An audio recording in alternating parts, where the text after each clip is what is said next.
السلام علیکم ورحمۃ اللہ وبرکاتہ۔ الحمد للہ رب العالمین والصلاة والسلام علی شمس الہدایۃ والیقین سیدنا و نبینا محمد وعلی آلہ واصحابہ اجمعین ومن تبعهم بإحسان إلى يوم الدین، اما بعد۔ قال النبی صلی اللہ علیہ وسلم اذکروا محاسن موتاکم۔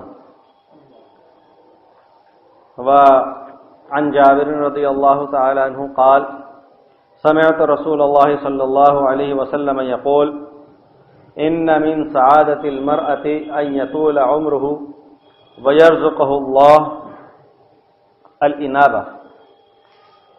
امام حاکم نے اس روایت کو ذکر کیا اور اس حدیث پر یہ حکم لگایا سند کے اعتبار سے کہ یہ صحیح الاسناد ہے۔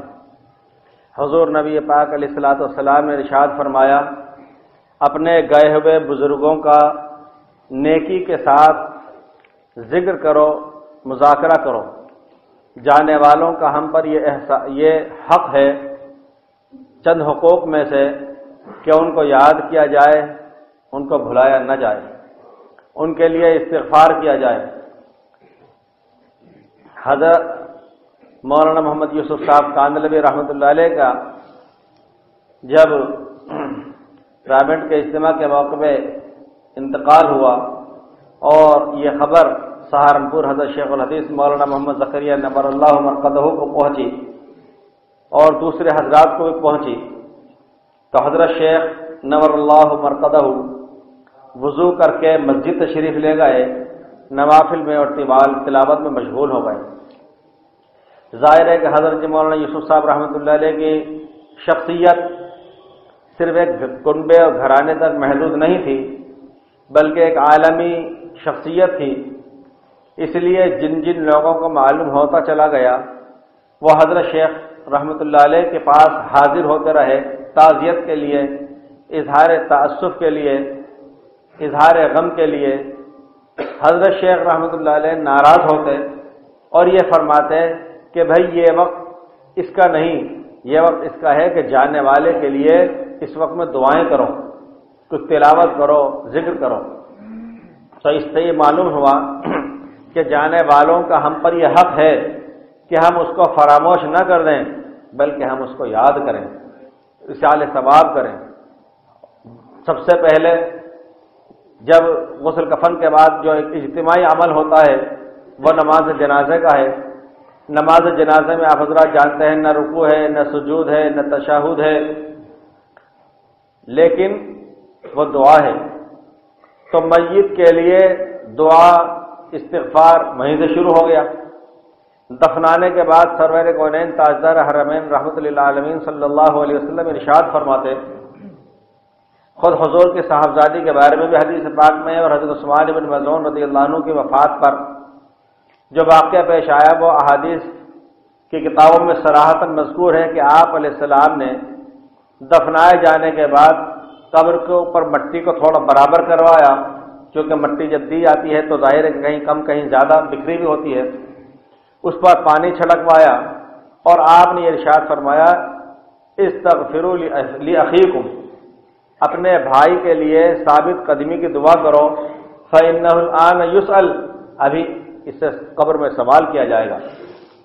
تو جانے والے کے جو بہت سارے حقوق ہیں ان میں سے یہ بھی ہے کہ اس کو یاد کیا جائے، اس کے لیے استغفار کیا جائے، اس کے لیے دعائے رحمت کی جائے، رفع درجات کی دعا کی جائے وغیرہ وغیرہ۔ تو حدیث پاک میں یہ فرمایا گیا کہ گئے ہوئے لوگوں کا تذکرہ بھلائی سے کرو، اچھائی سے کرو۔ اور ایک حدیث پاک میں یہ بھی ارشاد فرمایا گیا، اور آج یہ حدیث جو میں نے ذکر کی، ترجمہ جس کا ذکر کیا، وہ تو ہر ایک میں صادق آتا ہے، لیکن جو دوسری حدیث میں نے عرض کی ہے ایسا لگتا ہے کہ کیا خاص طور پر یہ حضرت مفتی حکیم احمد حسن صاحب کے لیے ہی فرمائی گئی تھی، اور ظاہر ہے کہ ان جیسی عمر جن جن کو ملی اور جن سا عمل جن جن کو ملا ان سب پر یہ حدیث صادق ہوتی ہے کہ آدمی کی خوش نصیبی میں سے یہ ہے کہ اس کی عمر طویل ہو۔ جنوری 1910 کہا گیا ہے، لیکن جو دوسری بات کہی گئی اور جو حضرت مفتی صاحب کے اپنے ہاتھ سے لکھا ہوا میں نے خود نے 2 جگہ دیکھا، وہ حضرت مفتی صاحب نے جو اپنے ہاتھ سے اپنے بارے میں لکھا ہے تو یہ لکھا ہے کہ جنوری 1914 میں حضرت مفتی صاحب علیہ الرحمہ کی پیدائش ہوئی ہے، اور آپ حضرات جانتے ہیں کہ ہر سال 10 دن کا فرق ہو جاتا ہے قمری میں اور شمسی میں، ہر 36 سال میں 1 سال کا فرق ہو جاتا ہے، اس اعتبار سے شمسی حساب سے 102 سال تو قمری حساب سے 105 سال حضرت مفتی صاحب علیہ الرحمہ کی عمر شریف ہوئی۔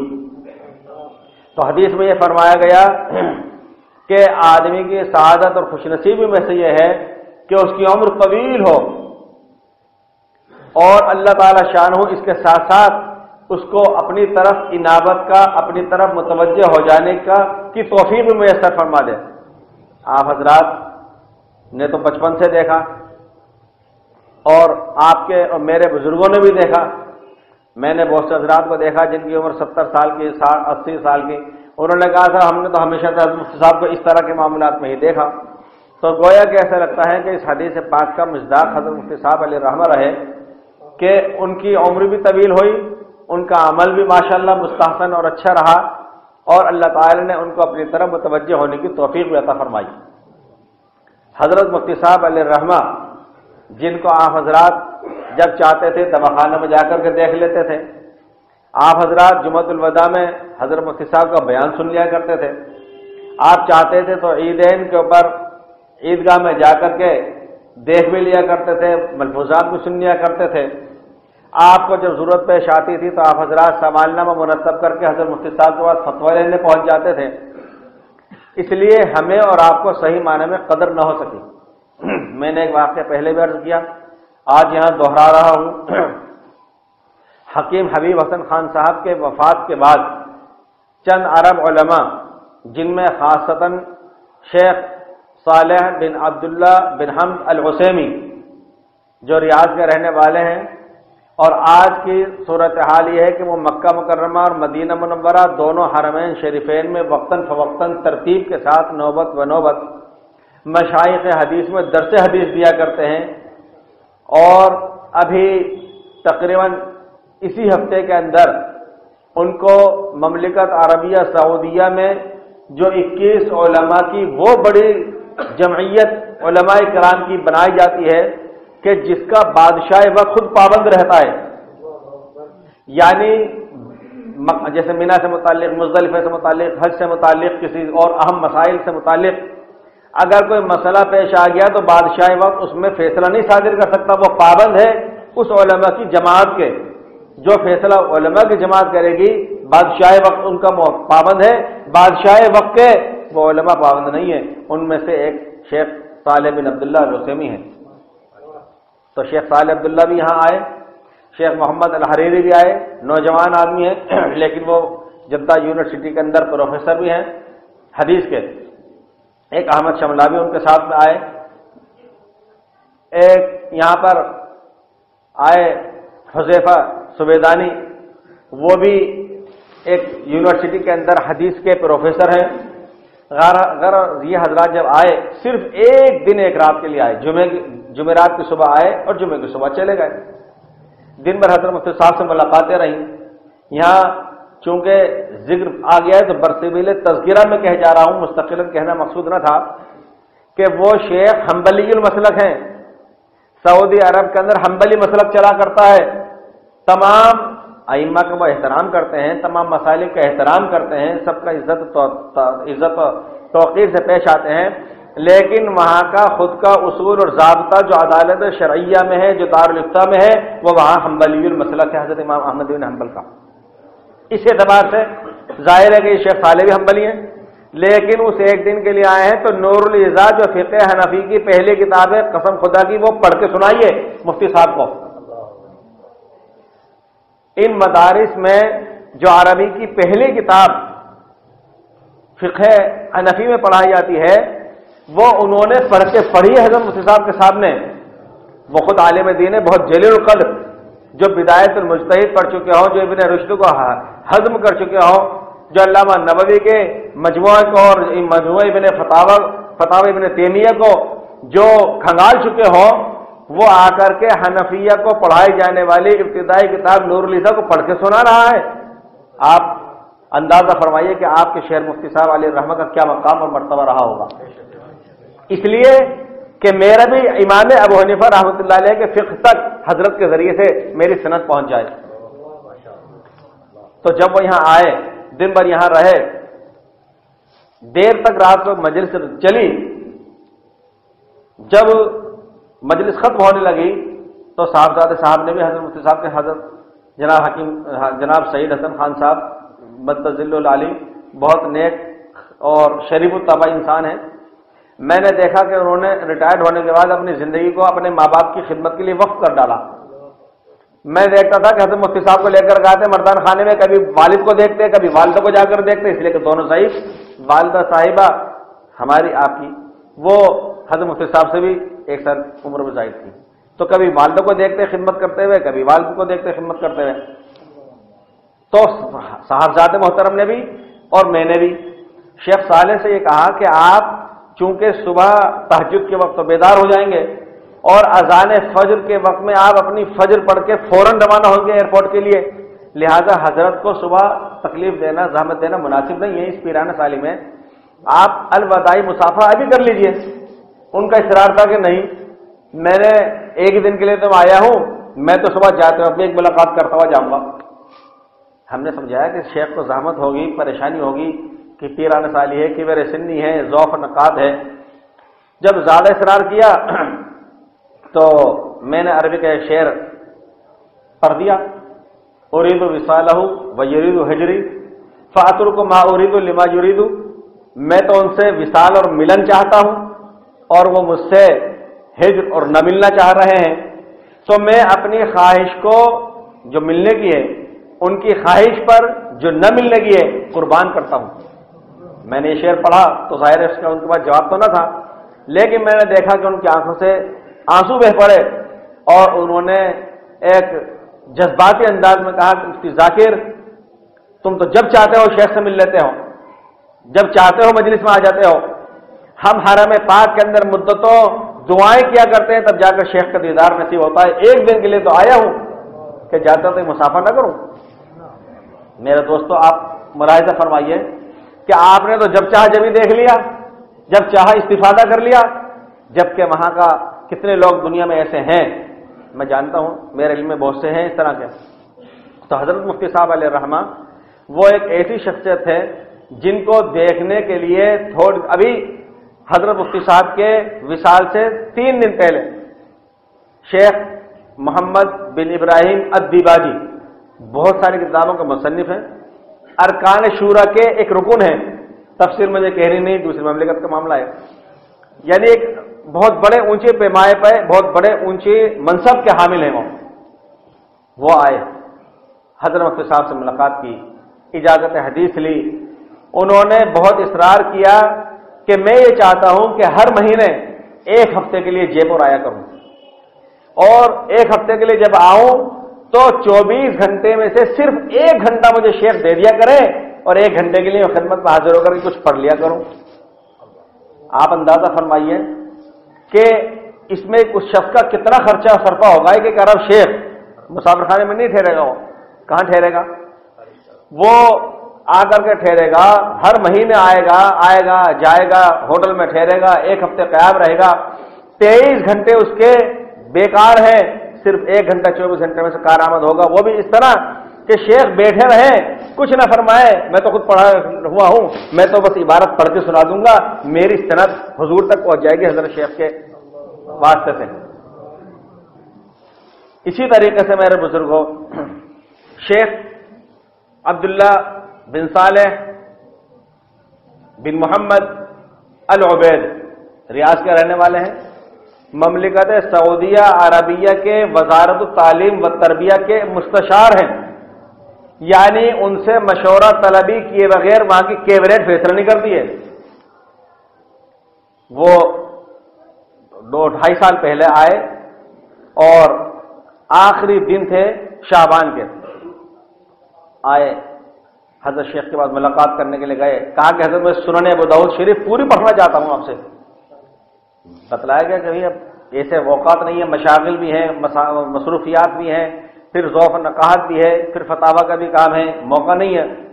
تو اس وقت، اور اب رمضان شریف شروع ہو جائیں گے جب ہمارے معمول بدل جاتے ہیں، تو انہوں نے اس وقت تو چند حدیثیں جو وہ پڑھ سکتے تھے وہ پڑھی، قرآن پاک میں سورہ فاتحہ اور چند آیتیں پڑھی تاکہ حضور تک سلسلہ حضرت مفتی صاحب کے واسطے سے پہنچ جائے، اور وہ چلے گئے. انہوں نے پوچھا تو ان سے کہا گیا کہ عید کے بعد آ جانا.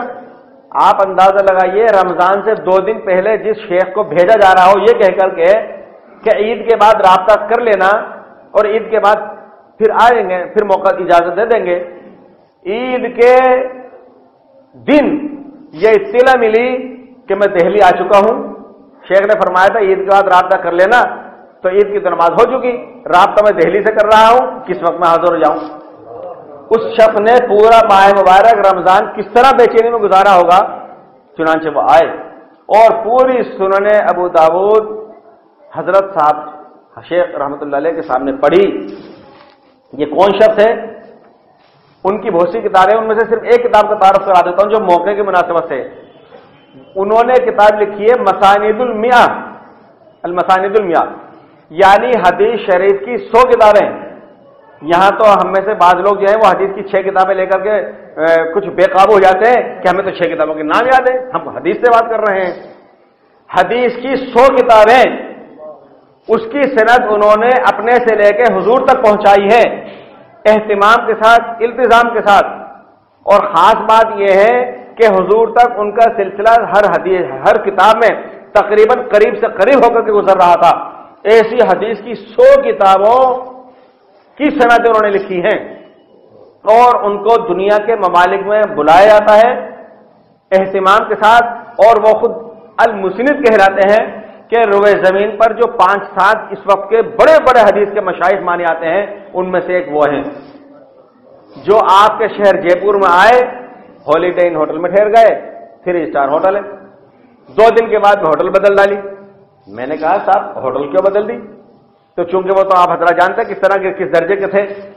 انہوں نے کہا کہ میں سویا ہوا تھا تو ملازم نے آ کر کے ناخن سے دروازہ بجا دیا، اور میرا معمول یہ ہے کہ اگر میں سو رہا ہوں تو چینٹی کے چلنے کی آہٹ نہ ہو، اس لیے وہ ہوٹل چھوڑ کر کے للت ہوٹل 5 اسٹار میں چلے گئے.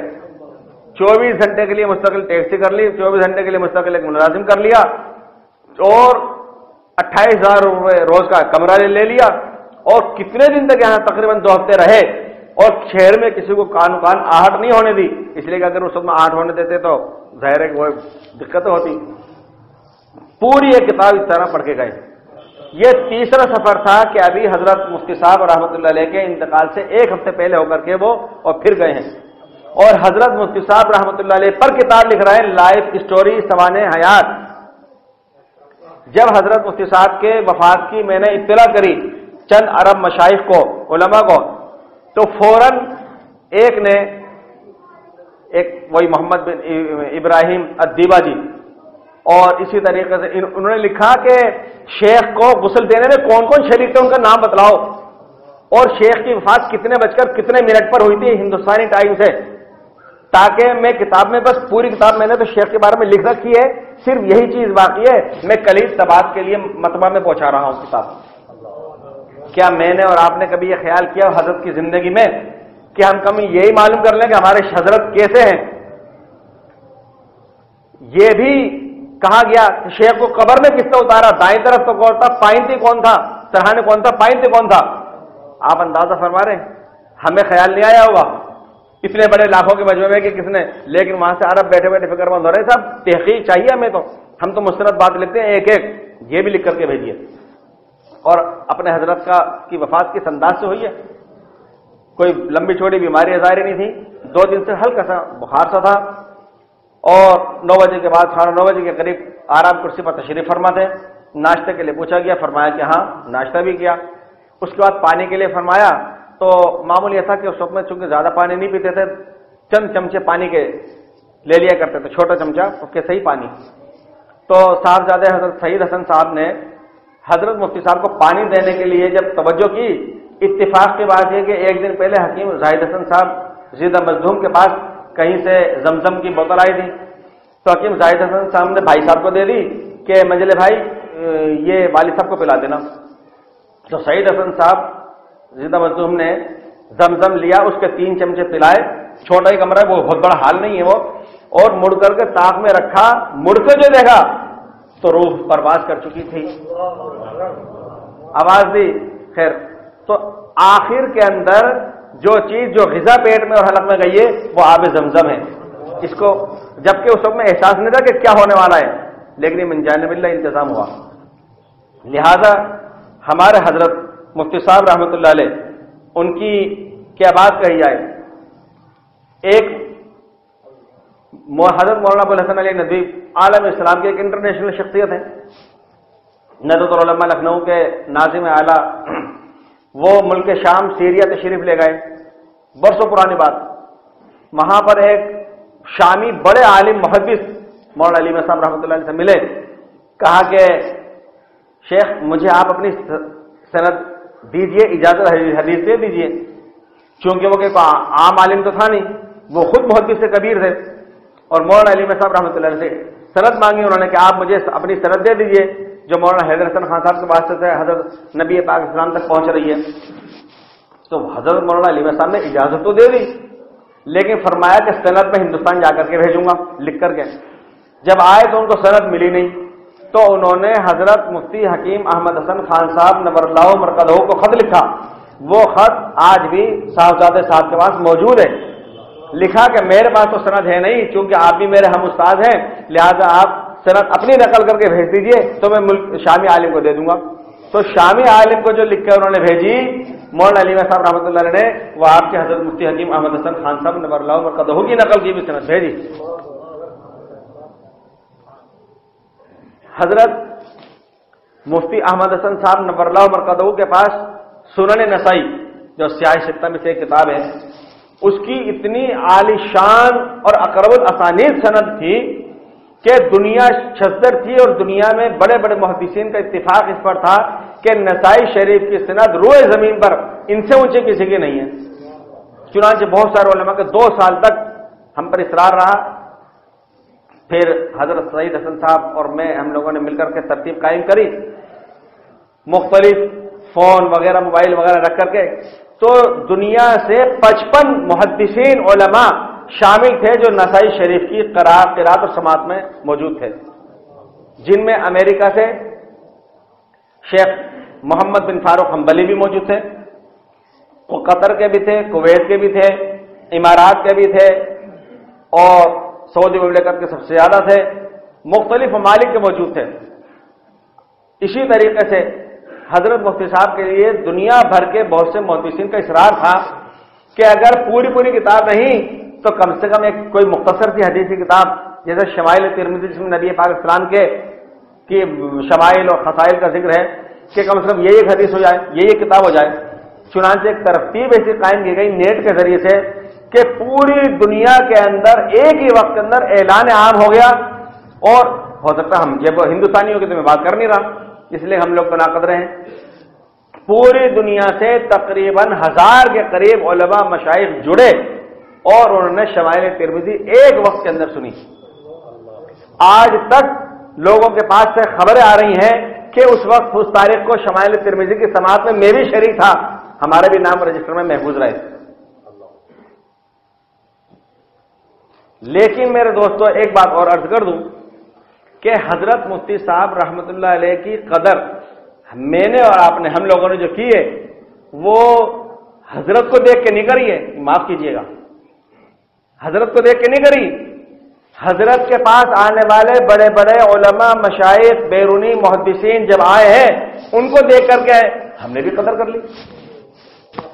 اسی طریقے سے میرے بزرگوں, حضرت مفتی صاحب کے پاس جو سند تھی وہ سند اس انداز سے دی گئی تھی کہ ایک بڑی مجلس قائم ہوئی. اور اس زمانے میں آپ حضرات جانتے جو ہمارے بزرگ ہوں گے یہاں 80 سال کے 50 سال کے, جنہوں نے راجاؤں کا اور نوابوں کا دور دیکھا ہے سن 49 سے پہلے تک کا, وہ حضرات بتلا سکتے ہیں نوابی شان شوکت کیا تھی. ٹونک کے چوتھے نواب سعادت علی خان خود بنفس نفیس اس مجلس میں حاضر ہوئے اور انہوں نے حضرت مفتی صاحب کی سند پر دستخط کیے تھے. نواب وقت نے، وہ سند آج بھی موجود ہے۔ حضرت مفتی صاحب علیہ الرحمہ کے پاس سند ایک نہیں تھی، متعدد سندیں تھیں۔ حضرت مفتی صاحب کے پاس جو سندیں تھیں، اہل حدیث مسلک کے ایک بہت بڑا عالم گزرے شیخ نذیر حسین صاحب دہلی کے اندر، سب سے بڑا عالم اب تک کے وہ گزرے جن کو اہل حدیث حضرات شیخ الکل فی الکل کہتے ہیں۔ ان کے واسطے سے جو شاہ اسحاق اور شاہ عبدالعزیز اور شاہ ولی اللہ رحمۃ اللہ علیہ والی سند ہے، اب حضرت مفتی صاحب کے زمانے میں ان سے زیادہ نزدیک روئے زمین پر کسی کی نہیں تھی۔ اس لیے 2.25 سال پہلے جامعۃ الہدایہ میں 23 مارچ کو جب پروگرام ہوا اور تقریباً 450-500 کے قریب علماء مشائخ حضرت سے اجازت اور سند حدیث لینے کے لیے حاضر ہوئے، تو اس موقع پر ندوۃ العلماء کے مولانا سعید الرحمان آزمی صاحب بھی، مولانا خالد ندوی شیخ الحدیث بھی، مولانا نذیر احمد صاحب کشمیر کے مفتی اعظم بھی، کتنے مفتی محمود صاحب گجرات والے بھی، کتنے حضرات اور مشائخ تھے جو اجازت حدیث لینے کے لیے حضرت کے پاس آئے۔ تو ان کے اندر اہل حدیث مسلک کے میں نے خود نے دیکھا کہ بہت سارے علماء مشائخ تھے زانو تلمس طے کر رہے تھے، اس لیے کہ اس وقت اہل حدیث مسلک کی بھی کہ علماء میں بھی سب سے اونچی سند حضرت مفتی صاحب رحمۃ اللہ علیہ کے پاس تھی۔ اسی طریقے سے حضرت مفتی صاحب کے پاس ایک وہ سند بھی تھی کہ جو دوسرے مکاتب فکر فخر و مباحث سے ذکر کرتے ہیں، حکیم برکات احمد صاحب والی سند حضرت مفتی صاحب کے استاد جن سے سیاستہ پڑھی ہے مولانا منتخب الحق صاحب، ان کے استاد مولانا معین الدین اجمیری صاحب، وہ ایک زمانے میں جمعیت علماء ہند کے صدر بھی رہ چکے، مولانا معین الدین صاحب اجمیری، مولانا معین الدین صاحب، ان کے استاد حکیم برکات احمد صاحب، ان کے استاد قاضی محمد ایوب پھلوی صاحب، ان کے استاد مفتی مولانا عبدالقیوم بٹھانوی صاحب، جو بھوپال ریاست میں وہاں کی نواب کی جانب سے مدار المحام سے قضاء شرعی کے فیصلوں کے لیے آئے تھے، اور انہوں کی سند شاہ اسحاق رحمۃ اللہ علیہ سے، ان کی شاہ عبدالعزیز صاحب سے، ان کی شاہ ولی اللہ صاحب سے یہ حضور پاک اسلام تک سلسلہ پہنچا۔ یہ سند بھی اپنے حضرت مفتی صاحب کے پاس تھی۔ قرآن پاک کی سند ہمارے حضرت کے پاس 3 طریقوں سے تھی۔ حضرت مفتی صاحب کے پاس قرآن پاک کی سند بھی تھی۔ ماضی قریب کے اندر بہت مشہور ترین قراء میں سے جس طرح قاری عبدالرحمان صاحب پاریپتی، اسی طریقے سے قاری عبد المالک صاحب فرقانیہ لکھنؤ والے، ان کا ایک لطیفہ بھی یاد آ گیا جو عرض کر دوں آپ حضرات کی اجازت ہوتا۔ وہ حرم شریف تشریف لے گئے تھے، اس وقت میں حرم شریف کی یہ وسعت اور فراخی نہیں ہوئی تھی جو آج آپ اور ہم دیکھ رہے ہیں اپنی آنکھوں سے۔ اس زمانے میں ظاہر ہے کہ مختصر محدود حصے کے اندر تھا، اور یہ پیٹرول کی دولت بھی نہیں تھی اس زمانے میں، تو اس زمانے میں ظاہر ہے کہ تنگی بھی تھی کچھ۔ ایک حرم شریف کے بالکل پاس والے مکان میں خاتون، وہ صبح فجر سے پہلے وہ اپنی چکی چلا رہی تھی آٹا پیسنے کے لیے، بچہ رو رہا تھا، حضرت قاری صاحب قرآن پاک کی تلاوت فرما رہے تھے، بچہ رو رہا تھا، خاتون نے کئی دفعہ چپ کیا بچے کو، وہ پھر رونے لگ جائے، پھر چپ کرے وہ پھر، تو کہنے لگی وہ خاتون کہ یا تو چپ ہو جا، نہیں تو تیری ایسی گد بناؤں گی جیسے یہ ہندوستانی قرآن کی گد بنا رہا ہے۔ بہرحال حضرت قاری عبد المالک صاحب رحمۃ اللہ علیہ نے خود نے حضرت مفتی احمد حسن صاحب کا امتحان لیا تھا اور سند پر خود نے دستخط فرمائے ہیں جو آج بھی موجود ہے۔ حضرت مفتی صاحب نے قاری مصطفیٰ مکی صاحب سے قرآن پاک اول سے آخر تک پڑھا جبکہ پڑھے ہوئے تھے، اور یہ قرآن پاک ایسا ہے جو حضرت مفتی صاحب پر باہر والوں عربوں میں سے صرف 2 نے پڑھا ہے، ایک شیخ صالح بن عبداللہ بن حمد الحسینی اور دوسرے شیخ عبداللہ بن صالح بن محمد العبید ریاض والے، باقاعدہ باضابطہ اجازت لے کے گئے، آدھا کون پارا روزانہ کر کے پڑھتے تھے۔ آپ انداز لگائیے کہ وہ کون سی سند رہی ہوگی۔ اور اسی طریقے سے حضرت مفتی صاحب کا امام بخاری رحمۃ اللہ علیہ تک 22 واسطوں سے حضرت کی سند پہنچتی تھی۔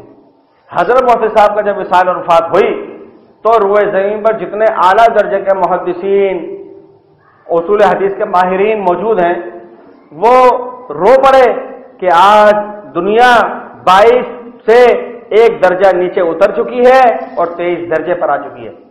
یعنی حضرت مفتی صاحب جب آپ کے موجود تھے تو آپ کسی ایسے شخص سے حدیث سن سکتے تھے کہ جس کی 22 واسطوں سے امام بخاری تک حدیث پہنچ رہی تھی، سند پہنچ رہی تھی. آج اگر آپ چراغ لے کے دنیا کے اندر گھومتے پھریں گے تو 23 درجے کا تو مل جائے گا، 22 کا نہیں ملے گا. اور یہ عالی سند ہوتی کیا ہے؟ فن حدیث کے بہت بڑے ماہر یحییٰ بن معین، ان سے اخیر وقت میں کسی نے پوچھا ما تشتہی، آپ کی خواہش کیا ہے؟ مرتے وقت پوچھا. فرمایا بیت خال و سند عالی، مجھے بس ایک خالی گھر مل جائے اور عالی سند مل جائے. آپ اندازہ لگائیے عالی سند کسے کہتے ہیں. یہ جو آپ فضائل اعمال میں سنتے تھے کہ حضرت ابو درداء رضی اللہ عنہ کے پاس مدینہ منورہ سے ایک صاحب گئے اور انہوں نے کہا کہ میں نے سنا ہے کہ ایک حدیث آپ نے رسول پاک علیہ السلام سے سنی ہے براہ راست، میں وہ سننے کے لیے آیا ہوں، میں کسی اور مقصد سے نہیں آیا. پھر انہوں نے حدیث سنائی طلب علم سے متعلق. تو آپ یہ بتلائیے کہ حدیث تو وہ مدینے میں سن چکے تھے، پھر وہاں کیا کرنے گئے تھے؟ اس لیے کہ مدینے میں جو سنی تھی وہ 2 واسطوں سے سنی تھی اور دمشق میں گئے تو براہ راست 1 واسطے سے سنی تھی. 1 واسطہ کم ہو جائے حضور تک نسبت ہونے میں، اس کے لیے اتنا لمبا سفر کیا تھا. تو حضرت مفتی صاحب رحمۃ اللہ علیہ ایک مشہور عالم ہے، مدینہ منورہ میں حرم مدینہ کے اندر درس حدیث دیتے ہیں. اور جب درس حدیث دیتے ہیں تو سینکڑوں کا مجمع ان کے پاس جمع ہو جایا کرتا ہے. ان کا نام ہے شیخ عمار بن عیسیٰ. یہاں پر آئے، ایک لمبے عرصے تک رہے. سنن ابن ماجہ کی انہوں نے قرات کی اور ایک ہوٹل میں ٹھہرے، نام ابھی نہیں لینا مناسب. وہاں پر ان کو زحمت بھی ہوئی. ان کے ساتھ ایک اور آئے شیخ دانیال، رہنے نیشنلٹی ان کے پاس لندن کی ہے، سسرال ان کا شام میں ہے، ملازمت ان کی کویت میں ہے. شیخ دانیال انگریزی اس طرح بولتے ہیں جیسے آپ اور ہم اردو بولتے ہیں، عربی اسی طرح بولتے ہیں، انگریزی بھی اسی طرح بولتے ہیں اور اردو بھی تھوڑی تھوڑی بولتے ہیں. یہ حضرات آئے تو شیخ عمار تو پھر بھی ایک بہرحال سادہ طبیعت کے تھے. جو دوسرے تھے انہوں نے 3 ہوٹلیں بدل ڈالی جے پور میں، 1 دن یہاں، 2 دن وہاں، 3 دن وہاں، اس لیے کہ ان کے اعتبار سے ہوٹل ہی نہیں تھی. لیکن چھوڑ کر کے نہیں گئے. اور 1 ہفتے بعد جب ان سے ملاقات ہوئی تب انہوں نے کہا کہ یا تو کھانا 1 ہفتے پہلے جب آئے تھے شام کو فلاں جگہ کھایا تھا تب کھایا تھا، یا پھر اب کھانے میں آ رہا 1 ہفتے تک ہم نے کھانا بس جیسے تیسے اتار لیا کچھ، لیکن چھوڑ کے نہیں گئے دروازہ کہ نہیں سند تو لے کر کے جائیں گے. سنن ابن ماجہ کی. یہ حضرت مفتی صاحب رحمۃ اللہ علیہ کا مقام تھا. اسی طریقے سے شیخ عبدالسلام الفیلکاوی کویت میں، کویت گورنمنٹ اپنے ملک کی نمائندگی کرنے کے لیے دوسرے ممالک اسلامیہ میں ان کو بھیجا کرتی ہے. یہ ممثل نمائندے کے طور پر جاتے ہیں. بہت بڑے وہاں کے محدث عظیم ہیں، باعث ہیں. وہ یہاں پر آئے، 1 عرصے تک رہے. عنایت اللہ اثر بعد ان کو لے کر کے آتے میرے مسجد میں، مغرب میرے یہاں روزانہ وہ پڑھاتے، پھر مفتی صاحب کے یہاں رحمۃ اللہ علیہ کے یہاں جاتے، پھر واپس آ کے عشاء میرے یہاں پڑھتے. روزانہ صرف ان کو 1 گھنٹہ ملتا تھا مفتی صاحب کے یہاں، لیکن کتاب پوری ہونے سے پہلے چھوڑ کے نہیں گئے. اس کے برخلاف ایک اور واقعہ افسوس کا بھی سنا دیتا ہوں. میرے پاس ایک صاحب کا فون آیا کہ صاحب گجرات سے ایک وفد سہارنپور گیا ہوا ہے، ان کو 3 دن وہاں پر ہو گئے ہیں اور وہ رات کو تقریباً 10 بجے تک یا کسی وقت یہاں پہنچے گا. تو اس وقت حضرت مفتی صاحب کے گھر پہ جا کر کے وہ چاہتے ہیں اجازت حدیث لے لیں، 5-10 منٹ کے اندر ایک حدیث پڑھ کے اجازت حدیث لے لیں. تو میں نے کہا کہ میں تو ابھی عشاء سے پہلے تو آیا ہوں وہاں سے، اور 10 بجے رات کو حضرت کے ہاں ظاہر ہے کہ بالکل مناسب نہیں ہے. تو انہوں نے کہا نہیں ہمیں تو جانے کا تقاضا ہے، اپنی گاڑی کر کے لے کر کے آئے، ٹیکسی کرائے گی. یہ ہوا صاحبزادہ صاحب سے بات کر کے بھائی ویسے تو 10 بجے کا ٹائم کرتے ہیں لیکن ان کو تقاضا ہے تو صبح 7:45 کا ٹائم رکھ لو. میں نے ان سے کہا تھا 7:45 کا ٹائم آپ کی وجہ سے جلدی کا رکھ لیتے ہیں، ملتے ہوئے اجازت لے لیجیے گا، چلی جائے گا کہ ٹھیک ہے. صبح کو جب میں پہنچا جامعہ ہدایہ، وہ رات کو جامعہ ہدایہ میں انہوں نے قیام کیا تھا. معلوم ہوا کہ صاحب وہ تو چل دیے صبح فجر سے پہلے. بھائی کیوں؟ کہ وہ تو ٹیکسی بات جمع کرانا تھی نا. تو میں نے کہا سہارنپور تو 3 دن رکے تھے، تو ان کو چلتے راستے سند چاہیے تھی، اور وہ بھی اس انداز سے کہ رات کو 10 بجے دینی تو دو نہیں تو نہیں ہو. اور عربوں کا حال یہ تھا جو میں نے آپ کے سامنے سنایا کہ وہ اس انداز سے قربانیاں دے دے کر کے حاصل کیا کرتے تھے.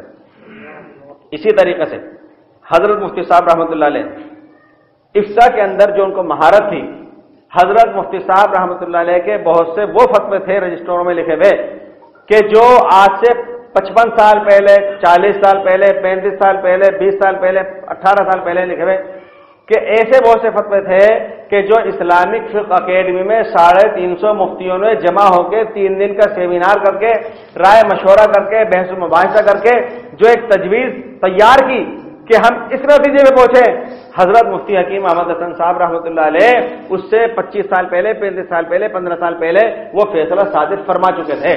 یہ ایک حسن اتفاق ہے، اس کو ترادف کہتے ہیں کہ جو انہوں نے کیا وہی انہوں نے بھی کیا۔ آپ اندازہ لگائیے کہ ان کی ذہانت کس درجے کی ہوگی۔ ایک بات اور باتوں بات نکل گئی، ٹونک کے اندر ایک بہت بڑا عالم تھے جو حضرت مولانا سعید صاحب کے استاد تھے، مولانا محمد علی خان صاحب عرف ننھے میاں، قاری صاحب بیٹھے ہوئے، ساجد صاحب، وہ خیر الازکیہ کہلاتے تھے ٹونک میں وہ خیر الازکیہ کہلاتے تھے۔ اس کا مطلب یہ ہے انتہائی ذہین، ذہینوں میں ذہین، بہت ذہین تھے وہ۔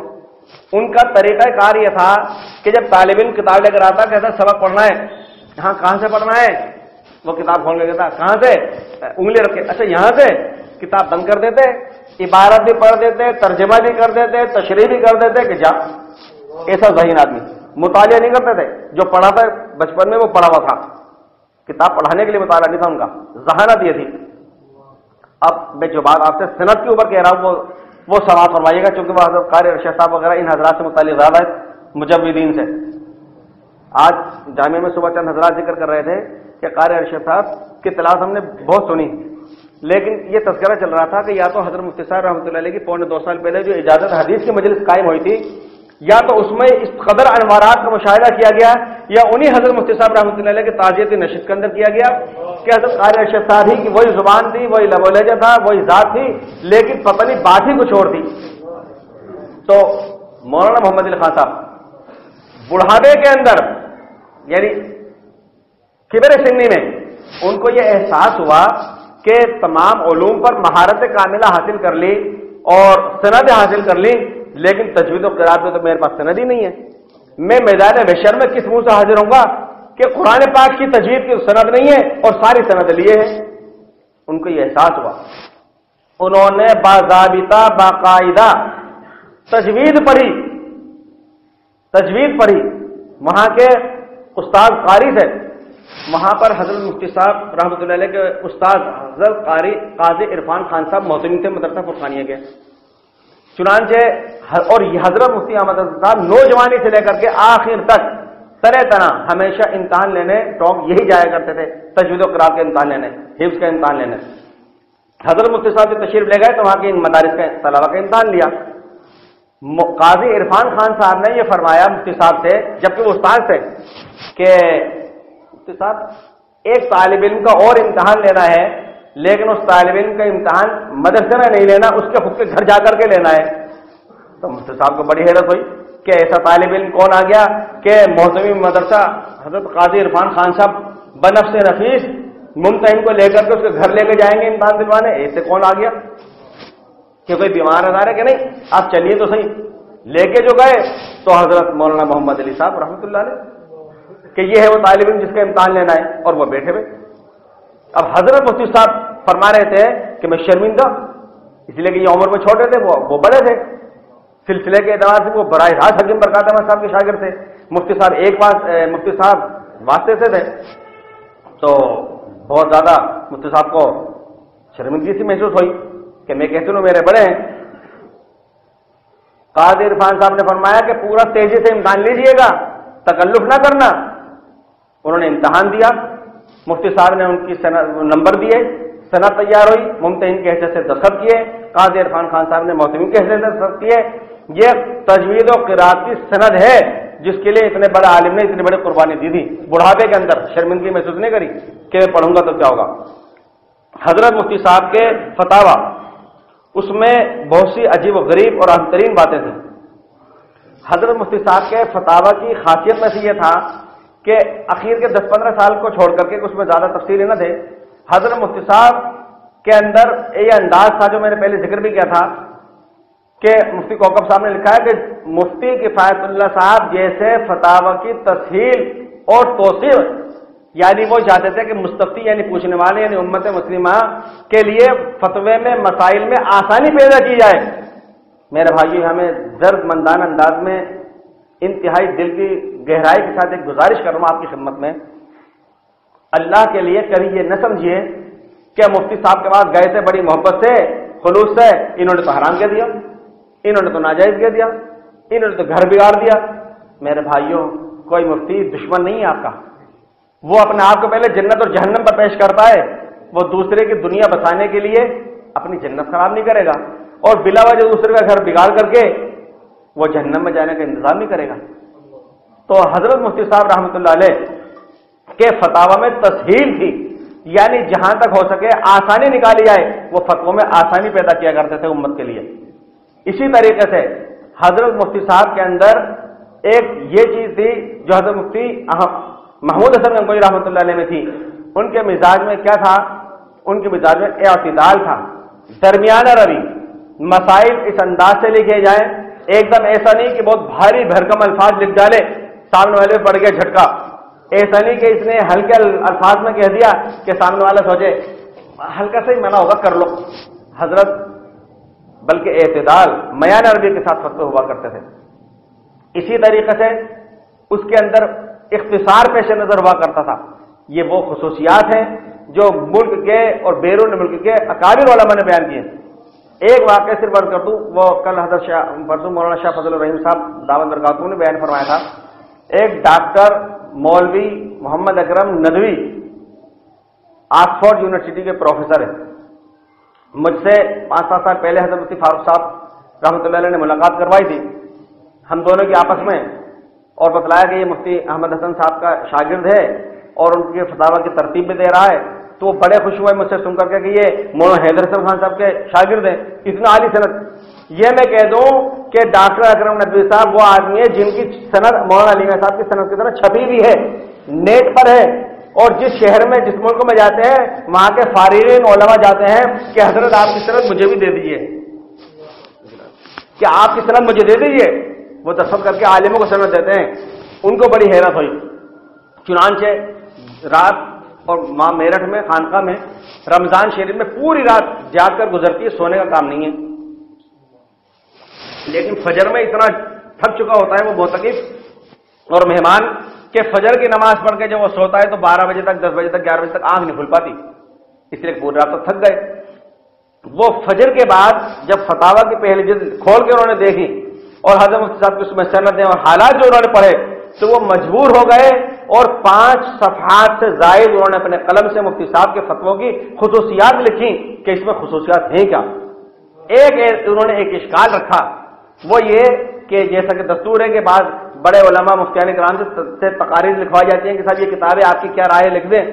انہوں نے کہا کہ روئے زمین پر کون سا ایسا عالم اور مفتی ہے جو حضرت مفتی احمد حسن صاحب کے فتوے پہ تقریر لکھ کے ہے کون ایسا؟ یہ انہوں نے اشکال کیا۔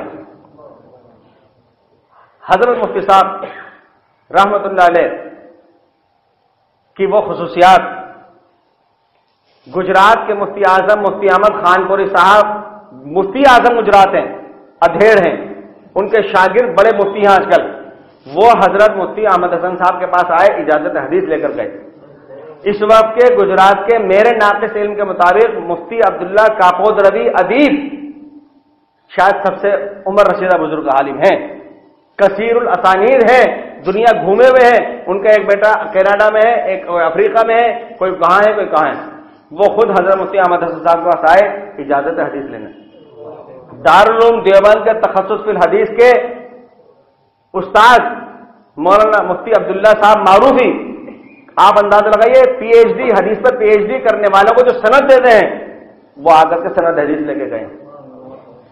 مظاہر العلوم سہارنپور کے تخصص فی الحدیث کے شعبے کے ذمہ دار مولانا عبداللہ خالد اعظم گڑھ کے، وہ خود آئے مفتی صاحب سے اجازت حدیث لے کر گئے۔ مولانا سعید الرحمان صاحب اعظمی دعوت برکاتہ 85 سال سے زیادہ کی عمر ہے، ان کی خاص بات صرف یہی کافی آپ حضرات کے سمجھنے کے لیے کہ مولانا علیمہ صاحب نے جن ہلال مراکشی صاحب سے عربی ادب سیکھا تھا مولانا سعید الرحمان صاحب نے بھی انہی سے سیکھا تھا۔ اس اعتبار سے وہ دونوں ہم استاد بھی ہو گئے، استاد شاگرد تو تھے۔ جب مسلم پرسنل بورڈ کے اجلاس کے موقع پر ان کو دعوت دی گئی جبکہ وہ اساسی ارکان میں سے ہیں، انہوں نے فرمایا میرے پاس وقت نہیں ہے، میں نہیں آ سکوں گا، لیکن وہ حضرت مفتی احمد حسن صاحب کی طرف سے جو ایک مجلس لگے گی وہاں آدھ گھنٹے پون گھنٹے کی اجازت ہے حدیث کی، میں اس کے اندر حاضر ہوں گا۔ چنانچہ جب وہ آئے، یہ علماء گواہ جو موجود تھے وہاں کہ وہ حضرت مولانا سعید الرحمان آزمی سامنے کی کرسی پہ بیٹھ گئے، شاگرد کی طرح اصرار کیا گیا کہ حضرت اوپر آ جائیے، کہ نہیں میں شاگرد ہوں، میں سامنے ادب سے بیٹھوں گا۔ پھر جب ان سے کہا گیا کہ حضرت مفتی صاحب حکم دے رہے ہیں، فوراً دوڑے آئے اور بیٹھ گئے۔ وہ کیا نورانی منظر تھا کہ اس وقت کے ہندوستان کی چھٹی ہوئی کریم علماء محدثین کی ندوۃ العلماء کے مولانا سعید الرحمان آزمی صاحب، وہاں کے شیخ الحدیث مولانا خالد ندوی غازی پوری صاحب، کشمیر کے شیخ الحدیث استاد حدیث اور فقیہ مفتی نذیر احمد صاحب، گجرات کے مفتی محمود صاحب، کتنے بڑے بڑے مشائخ ایک ایک حدیث پڑھ کے سنا رہے تھے۔ محقق ہند مولانا نور الحسن راشد کاندھلوی صاحب نے بخاری شریف کی ایک حدیث پڑھ کے سنائی۔ آپ اندازہ لگائیے کہ مفتی صاحب کیا تھے۔ اسی طریقے سے میرے بزرگوں، حضرت مفتی صاحب رحمۃ اللہ علیہ کی خصوصیات اور میں سے تواضع، عاجزی، مسکنت۔ مفتی صاحب آج ماشاءاللہ بہت سارے مساجد میں مفتی بھی ہیں، عالم بھی ہیں، ماحول بھی بنا ہوا ہے ماشاءاللہ آج تو، لیکن آج سے 40 سال 45 سال پہلے نہیں تھا یہ ماحول۔ جو بھی آتا تھا، کوئی سفیر آتا تھا کہ مولوی آتا تھا کہ کوئی بھی دینی نسبت سے آتا تھا، لے کر کے اس کے ایک شعر مفتی نظر آتے تھے، آتے سلام کر لیتے، ملتے، اور کس سے ملیں؟ مفتی صاحب اپنے گھر لے آتے، کہتے گھر والے کچھ کھانا وغیرہ۔ تو جیسا کہ عام مستورات کا ایک مزاج ہوتا ہے کہ پہلے سے کیوں نہیں کہا اور ہم نے تو یہ سبزی بنا لی اور دال بنا لی یا فلاں چیز بنا لی اور ہم قورمہ بنا لیتے اور بریانی بنا لیتے اور کم سے کم 2-4 چیزیں تو مہمان کے سامنے ہوتی ہیں۔ مفتی صاحب فرماتے ہیں کہ نہیں، یہ ہماری برادری کے ہیں، یہ برا نہیں مانتے، جو موجود ہے وہ رکھ دو۔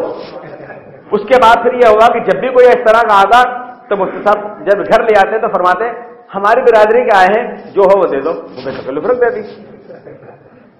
بارہا ایسا دیکھا گیا کہ حضرت مفتی صاحب سے ایک سوال کیا گیا، جواب دے دیا، دوبارہ گھما پھرا کر پوچھا، پھر جواب دے دیا، تیبارہ پوچھا گیا، پھر جواب دے دیا۔ پاس میں بیٹھنے والے کو غصہ آ گیا، لیکن مجال ہے کہ حضرت والا کی پیشانی کے اوپر کوئی بل تو آ جائے۔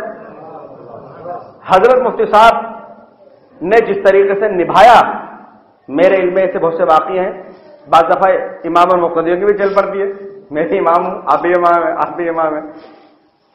کوئی پہنچ گیا، ایک صاحب کے لیے سنا کہ وہ پرانے زمانے کی بات ہے، یعنی میرا مفتی صاحب سے تعلق ہونے سے بھی شاید پہلے کی تھی، ایک امام تھے کسی مسجد کے، وہ کہیں ان کو کسی نے دعوت دے دی مقتدیوں میں سے، وہ بیچارے چلے گئے، ان کو کیا پتا کہ کسی کے گھر کا کیا سلسلہ نسب ہے، چلے گئے، کھانا کھا کر کے آئے، 2 صاحبان مفتی صاحب کے دواخانے پہنچ گئے۔ صاحب آپ یہ بتلائیے کہ ہمارے امام صاحب ایک مقتدی کے کھانے کھانے پہنچ گئے شادی میں، اور وہ سنیما ہال کا کام کرتا ہے، تو امام صاحب کے پیچھے نماز پڑھنے کا کیا حکم ہے اور حرام ہوا کہ حلال؟ مفتی صاحب نے فرمایا کیا آپ دونوں بھی گئے تھے؟ جی ہاں گئے تھے۔ جو حکم آپ کا وہی حکم ان کا ہے، آپ کے لیے شریعت کوئی الگ تھوڑی تھی۔ ایسے بھی واقعی ہے میرے علم آئے کہ بعض لوگ پہنچ گئے، سارے امام صاحب یہ شکایت یہ شکایت یہ شکایت۔ مفتی صاحب نے فرمایا کہ بھائی اچھا عام طور پہ ایسے بھی ہوتا ہے، بعض لوگ صرف ذلیل کرنے کے لیے فتویٰ لیتے ہیں۔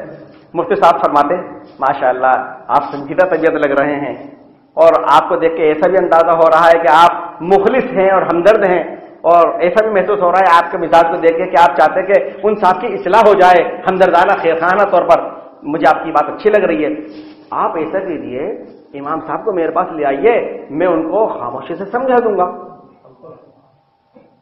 وہ چہرے اپنا منہ لے کے چلے آتے، اس لیے کہ مقصد یہ تھوڑی تھا کہ امام سمجھ جائے، مقصد تو یہ تھا کہ اس کے خلاف فتویٰ مل جائے۔ تو حضرت مفتی صاحب نے میرے علم میں سے کئی واقعہ ہے کہ 2 قبیلوں کو، 2 خاندانوں کو، 2 محلوں کو، 2 سگے بھائیوں کو آپس میں دست و گریباں ہونے سے بچایا اور موقع کی مناسبت کا خیال فرمایا۔ اس لیے میرے بزرگوں، ہمیں اور آپ کو یہ چاہیے کہ حضرت مفتی صاحب اپنی اس طویل زندگی کے اندر جس طریقے سے شریعت پہ عمل کرتے رہے، کراتے رہے، اسی طریقے سے ہمیں اور آپ کو چاہیے کہ ہم اور آپ اسی طریقے سے شریعت پہ عمل کرنے والے ہوں، شریعت پہ عمل کرانے والے ہوں، جو مسائل معلوم کریں عمل کی نیت سے کریں، جو مسائل لیں تو دوسرے کی اصلاح کے لیے لیں، دوسرے کو پہ تنقید کرنے کے لیے نہ لیں، دوسرے پہ تبصرہ کرنے کے لیے نہ لیں۔ حضرت مفتی صاحب رحمۃ اللہ علیہ پر لوگ کہتے ہیں کہ صاحب ان کے کچھ حالات سامنے آنا چاہیے. میں کہہ رہا ہوں 3 بڑے مشائخ عرب دنیا کے اندر مفتی صاحب پر کتاب لکھ چکے, زندگی میں لکھ چکے.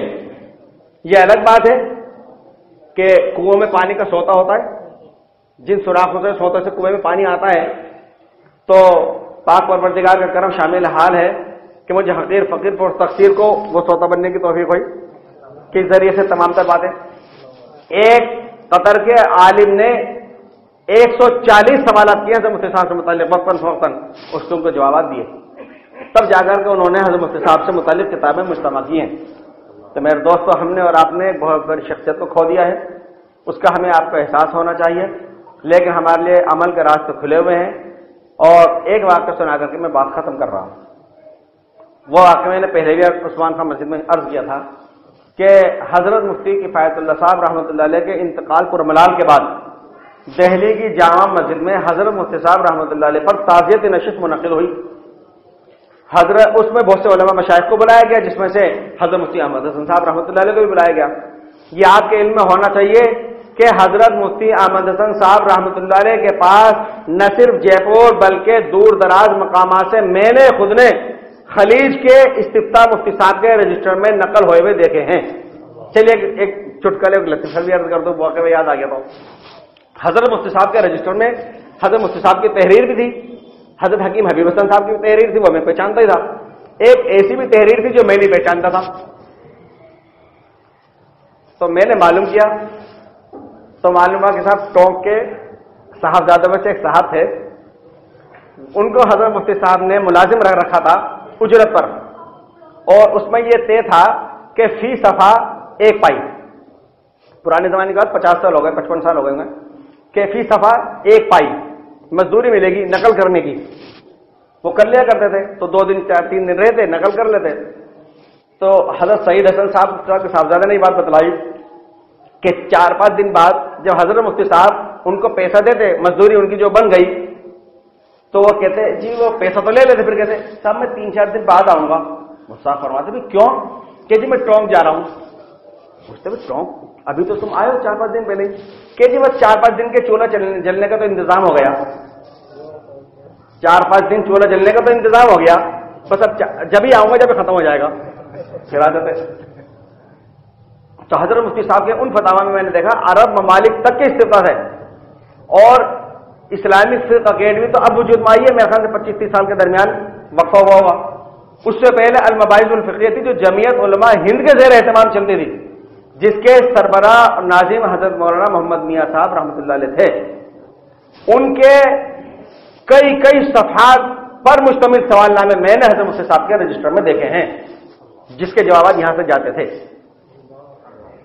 حضرت مفتی صاحب کی فقیہانہ بصیرت اور بصارت عجیب و غریب تھی, علماء مشائخ نے مانا ہے. حضرت مفتی جب میں یہ لے کے گیا کتاب میرٹھ میں, تو میں نے حضرت مفتی فاروق صاحب علیہ رحمہ سے, جو میرے مولانا شاہد صاحب کے, مفتی خلاف الرحمان صاحب کے, مولانا مفتی ابراہیم صاحب کے, ہم لوگوں کے شیخ ہیں, میں نے عرض کیا حضرت اس پہ کچھ تفصیل سے لکھ دیجئے. تو انہوں نے قدرے مجھ سے فرمایا مجھے اتنی فرصت کہاں ہے, کہنے کو تو یہ کہا, اور جب لکھ کے دیا تو ایسا لکھ کے دیا جس کا میں بھی تصور نہیں کر سکتا تھا. اس میں انہوں نے لکھا کہ یہ حضرت مفتی صاحب کے فتاوا ہر طرح سے مکمل طور پر معتمد ہیں, یعنی کہیں انگلی نہیں رکھی جا سکتی. یہ حضرت مفتی صاحب رحمۃ اللہ علیہ کے فتاوا تھے. حضرت مفتی صاحب کے فتاوا کی شان بھی ہے, ان کی فقاہت کی. اب ان کے طب کے اوپر حضرت مفتی صاحب کیسے طبیب تھے. ایک شخص آیا حضرت مفتی صاحب کے پاس اور آ کر کے اس نے نبض دکھائی, بائیں ہاتھ رکھ دیا. مفتی صاحب دیکھتے رہے, بہت دیر ہو گئی, کچھ سمجھ میں نہیں آیا. وہ ہنسنے لگا کہ جی نبض پکڑ میں نہیں آ رہی ہوگی. مریض نے کہا, مستقبل فرمایا ہاں نبض پکڑ میں نہیں آ رہی. کہ یہ دیکھیے تو اب دائیں ہاتھ جو دیکھا تو نبض پکڑ میں آ گئی. اس نے کہا کہ میرا دل بائیں طرف نہیں ہے, دائیں طرف ہے. 2 واقعے حضرت مفتی صاحب کے سامنے اس طرح کے پیش آئے. پہلے ایک واقعہ میں نے عرض کیا تھا, آمیر کے اندر ایک پنڈت تھے, ان کا ایک مرید تھے, مرید وہ مشرکین میں سے حضرت مفتی صاحب کے پاس آنے جانا تھا اور بڑے منصب پر تھے جے پور کے اندر. وہ حضرت مفتی صاحب سے اپنا علاج کراتے تھے. کہنے لگے جی ہمارے گرو بیمار ہو گئے, بہت کمزور ہو گئے, نہیں ہو گئے, لڑکھڑانے لگے چلنے میں بھی, ان کا علاج کر دیجیے. تو حکیم ہے, فرمایا لے آؤ. کہ جی یہاں تو وہ آئیں گے نہیں, یہاں تو وہ آئیں گے نہیں, کہ پھر وہاں چلنا پڑے گا. مفتی صاحب نے فرمایا چلو ٹھیک ہے چل چلیں گے. لیکن ایسا ہے کہ وہ اپنے منہ سے بولیں گے نہیں. کیوں؟ اس لیے کہ انہوں نے انگ دان کرنے کا بھی ایک ان کیا ہے, یعنی اپنا کوئی عضو وقف کر دو کہ اس سے میں کبھی کام ہی نہیں لوں گا, تو انہوں نے اپنی زبان انگ کر دی, یہ انگ دان کر دیا, کبھی بولیں گے نہیں زندگی میں, کہ وہ زبان سے کچھ نہیں کہیں گے. تو مفتی صاحب نے فرمایا نبض پہ کہیں گے. کہا کہ نبض پہ ہاتھ نہیں لگانے دیں گے وہ آپ کے. تو مفتی صاحب نے فرمایا ان کے پاس والوں سے پوچھ لیں گے کہ پاس والا کوئی بتلائے گا نہیں, اور علاج آپ کو کرنا ہے. خیر مفتی صاحب تشریف لے گئے. مفتی صاحب جا کر کے ایک طرف کونے میں بیٹھ گئے, کچھ دیر منظر دیکھتے رہے. اس کے بعد باہر آئے مفتی صاحب. تو مفتی صاحب نے فرمایا اس شخص سے کہ ماوے کی گنجی جو عامر کی مشہور ہے وہ لے کر کے آؤ. وہ لے کر کے آئے, اس میں سفوف ڈالا اندر اور فرمایا کہ یہ کھلا دینا. خیر وہ کھلایا, اس نے کھا لیا. ہاں یہ بھی کہا تھا اس شخص نے کہ دوا وہ کھائیں گے نہیں. اس شخص نے یہ بھی کہا تھا کہ دوا وہ کھائیں گے نہیں اور علاج آپ کو کرنا ہے. تو مفتی صاحب نے اس کی یہ تدبیر نکالی کہ عامر کی گنجی کے اندر سفوف ملایا اور دیا کہ یہ کھلا دینا. ڈبہ پیش کیا گیا, پھر انہوں نے کھا لی. دوسرے دن آئے وہ کہ صاحب آپ نے کیا کمال کیا ہے کہ وہ تو اچھا خاصا ہٹے کٹے ہیں, دوڑ رہے ہیں, چل رہے پھر رہے ہیں, سب کچھ اب کوئی دقت ہی نہیں ہے, تو آپ سمجھے کیسے مرض؟ مفتی صاحب نے فرمایا کہ میں غور سے یہ دیکھ رہا تھا بیٹھا بیٹھا کہ ہر تھوڑی دیر میں وہ کچھ ناگواری کے ساتھ اٹھتے, پریشانی کے ساتھ, اور جاتے, اور تھوڑی دیر بعد آگے بیٹھتے تو ان کا ہاتھ گیلا ہوتا تھا. میں سمجھ گیا کہ 10 لگ رہے ہیں, منہ سے کہہ نہیں سکتے, اور اس کی وجہ سے ذوق اور نقاہت ہے. دوسری بات میں نے یہ دیکھی کہ ان کے چیلے اور چاہنے والے آتے ہیں, اور جو آتا ہے وہ عامر کی گنجی ماوے کی لے کر کے آ جاتا ہے. ماں باپ ویسے ثقیل ہوتا ہے, ہاتھ ان کا رکتا نہیں, اس کے باوجود ہاتھ ان کا رکتا نہیں. تو میں سمجھ گیا کہ دوا تو یہ کھائیں گے نہیں اور گنجی یہ چھوڑیں گے نہیں. تو گنجی انہوں نے کھا لی, علاج بھی ہو گیا.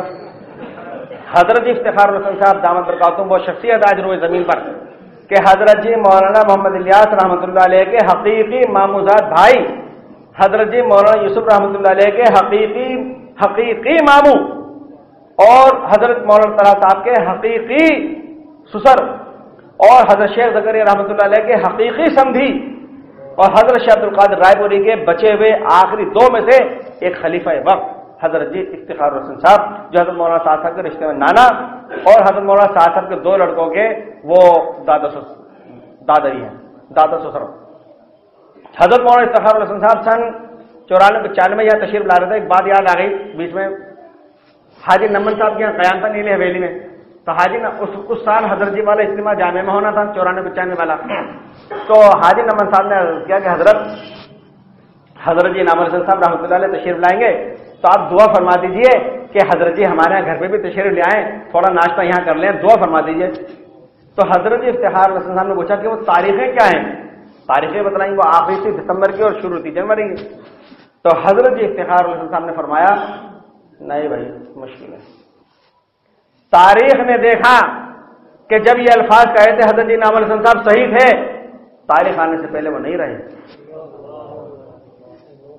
ایک واقعہ یہ ہوا کہ ایک شخص کا کوئی بچہ کھو گیا, وہ روتا پیٹتا کاندل میں حضرت جی کے پاس پہنچ گیا.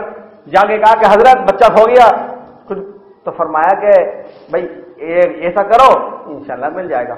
یہ جب گھر پہنچے تو بچہ مل گیا, تو وہ خوشی کے مارے بچے کو لے کر کے آئے کہ بھائی یہ تو ان کی دعا کا طفیل ہے, پہلے انہی کے پاس لے کے جاؤں کہ حضرت مل گیا. آگے لے کر کے آئے تو بچے نے کہا ہاں یہی بابا تو لائے تھے مجھے, ہاں یہی بابا تو لائے تھے. کیا ہے مسئلہ کہ زندگی کوئی مانتا نہیں ہے کرامت, مردہ کی سب مان لیتے ہیں. اب حضرت مفتی صاحب کی بھی ایک بات میں عرض کر دوں, لیکن وہ بات ہضم ہو جائے اس لیے پہلے ایک دوسرا واقعہ سنا دو, ورنہ وہ یقین نہیں آنے کا. پہلے مردہ کو سناؤں گا تو سب یقین آ جائے گا. حضرت علامہ مولانا اعزاز علی امروہی شیخ الادب والفقہ دارالعلوم دیوبند کے نور العزا پر جن کا حاشیہ ہے, انہوں نے حکیم اجمل خان صاحب کو دہلی میں اپنے جب حالات مرض کے لکھے تو اس میں یہ لکھا حکیم صاحب 15 راتیں جاگنے کے بعد سر میں بھاری پن ہو جاتا ہے، 16ویں رات جاگنے میں دقت آتی ہے۔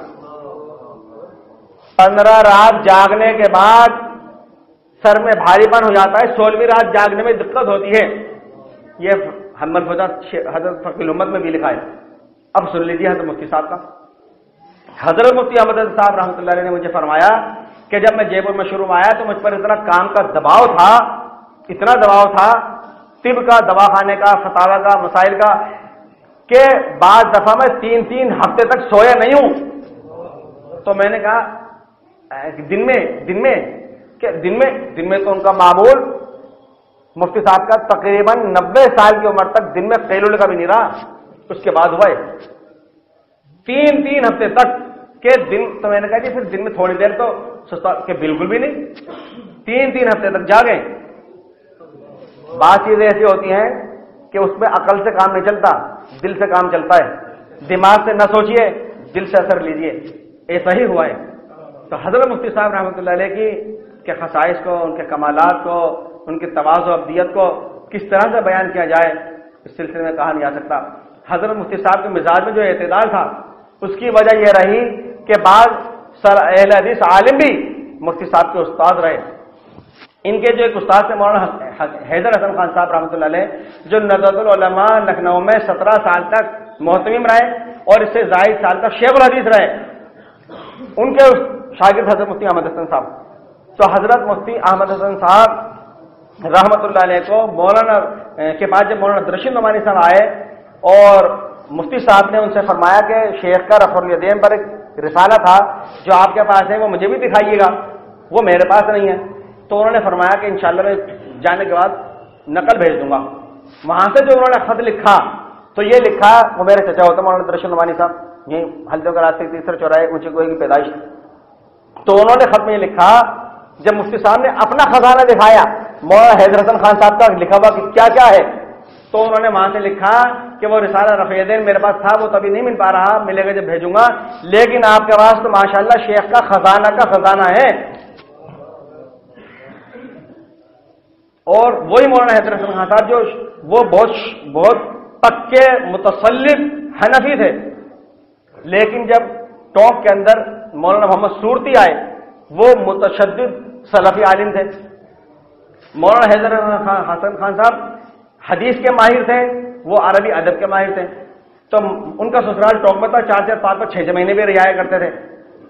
مولانا حیدر حسن خان صاحب نے فرمایا، وہ چونکہ پٹھان تھے، افغان تھے، ان کا لہجہ پٹھان تھا، تو فرمایا ارے محمد صورتی آئے بھائی تم اس سے عربی ادب پڑھو۔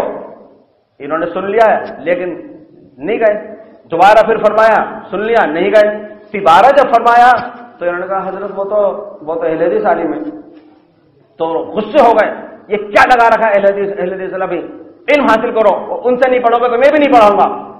مسئلہ کی اختلاف اپنی جگہ ہے، وہ عربی ادب کے ماہر ہیں تو ان سے عربی ادب سیکھو، چنانچہ مفتی صاحب نے ان سے عربی ادب سیکھا، ان سے حدیث سیکھی۔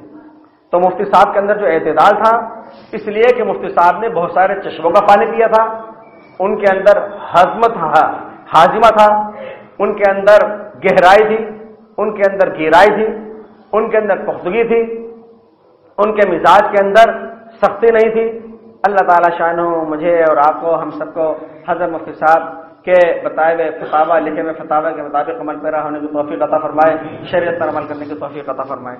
وآخر دعوانا الحمدللہ رب العالمین۔